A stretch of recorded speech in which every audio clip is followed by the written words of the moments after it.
Homeownership in the United States dips to a 19-year low, and the second quarter economy noses up after a bad start. Ahead on Thursday's News Wrap.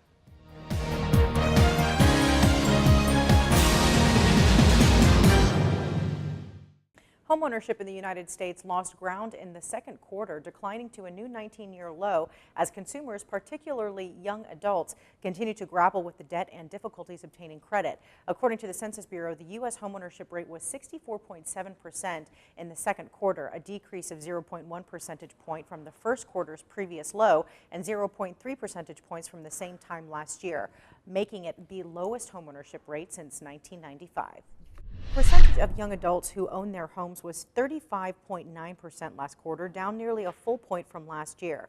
Though housing trends are moving in a positive direction, one significant hurdle to overcome is a lack of activity among first-time homebuyers, who historically account for 40% of sales activity, according to the National Association of Realtors. Through this year, the share has hovered around 28% due to high debt, tight credit conditions, and limited job prospects.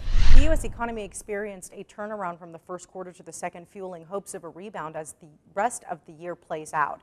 Real gross domestic product increased at an annual rate of 4.0% in the second quarter of the year, according to the Commerce Department, and the consensus forecast among economists calls for an increase of 3.1%. GDP for the first quarter was also revised to reflect a 2.1% drop instead of an estimated 2.9% reported previously. The government's second estimate for the Q2 GDP, which will offer a more complete look at data, is scheduled for release August 28th.